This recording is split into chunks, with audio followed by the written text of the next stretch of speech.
Saudara-saudariku yang dikasihi Tuhan, salam berkah dalam.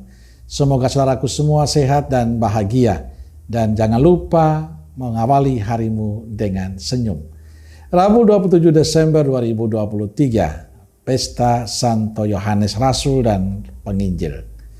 Kita awali permenungan kita dengan tanda kemenangan Kristus dalam nama Bapa dan Putra dan Roh Kudus. Amin. Permenungan kita diambil dari Injil Yohanes bab 20 ayat 2-8.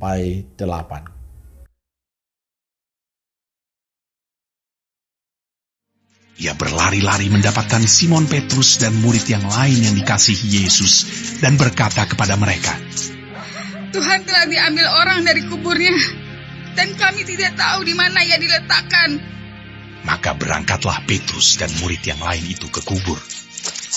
Keduanya berlari bersama-sama, tetapi murid yang lain itu berlari lebih cepat daripada Petrus sehingga lebih dahulu sampai di kubur. Ia menjenguk ke dalam dan melihat kain kapan terletak di tanah. Akan tetapi ia tidak masuk ke dalam. Maka datanglah Simon Petrus juga menyusul dia dan masuk ke dalam kubur itu. Ia melihat kain kapan terletak di tanah, sedang kain peluh yang tadinya ada di kepala Yesus tidak terletak dekat kain kapan itu, tetapi agak di samping di tempat yang lain, dan sudah tergulung. Maka masuklah juga murid yang lain yang lebih dahulu sampai di kubur itu, dan ia melihatnya dan percaya. Saudaraku yang dikasihi Tuhan, hari kedua dalam Oktah Natal kita merayakan Pesta Santo Yohanes Rasul dan penulis Injil. Yohanes adalah murid yang dikasihi Yesus, yang mendengar dan bersaksi dengan baik tentang apa yang telah dialaminya bersama Yesus. Yohanes memberi kesaksian tentang Yesus Kristus yang bangkit dan jaminan akan hidup kekal. Ia menegaskan bahwa tulisannya merupakan kesaksian tentang apa yang dia dengar, dilihat, dialami selama perjalanannya bersama Yesus, bahkan sampai kebangkitan Yesus Kristus. Maka kesaksiannya benar. Kisah Yohanes adalah contoh bagi kita kaum beriman yang hidup di zaman modern ini. Yohanes telah membagikan kisah itu pada kita. Lalu bagaimana tanggapan kita? Kesaksian hidup yang benar menurut Yohanes adalah mengalami kebersamaan dengan Dia.